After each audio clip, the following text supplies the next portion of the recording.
We're also following a developing story now overseas. An American soldier has been killed fighting ISIS in northern Iraq. Defense Secretary Ash Carter says the service member died just north of the city of Mosul. Our Holly Williams is in Istanbul now. And Holly, I know you've been following this story all morning. What's the latest? Well, Josh, a Defense Department official says that this US serviceman was a military advisor to the Peshmerga. They're the Kurdish fighters who work very closely with the US-led coalition in northern Iraq. ISIS has released a new video which appears to show a battle raging in the early hours of this morning.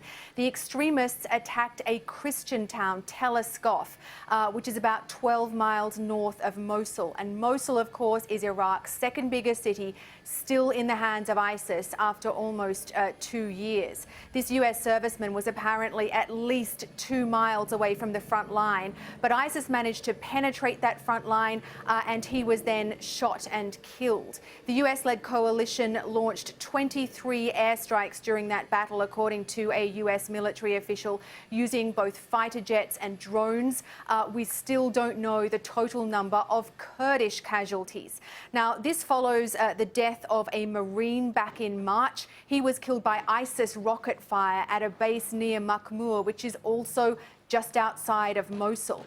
The US now has around 5,000 military personnel in Iraq, most of them serving as military advisors. But Josh, it was announced last month that at least some of them would be moving closer to the front lines. And it also suggests there is a bit of disconnect, as US officials have said that airstrikes have weakened ISIS. Why then is this sort of attack, rather brazen, still happening? Well, Josh, it's not just the US that says that ISIS is weaker. We talk to local commanders in Syria and Iraq who tell us the same thing. The US says that airstrikes have killed 25,000 ISIS fighters. They've clearly lost territory. Anecdotally, they seem to have a lot less cash on hand. And the US says that fewer foreign fighters are now able to join the group. But perhaps this is just the kind of attack, unlikely to achieve very much, but deadly nonetheless, that you expect to see from a weakened group.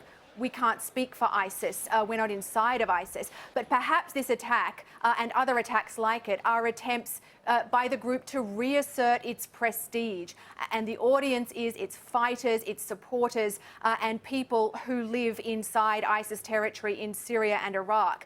We were on the front lines just outside of Mosul back in March, in fact, very close to the area where this offensive took place today. And we were speaking to one Kurdish commander who told us that it is the sheer irrationality of ISIS that makes the group so dangerous. And again, it did result, as the news broke this morning, in the death of a U.S. service member just north of Mosul today. Holly Williams in Istanbul. Thank you.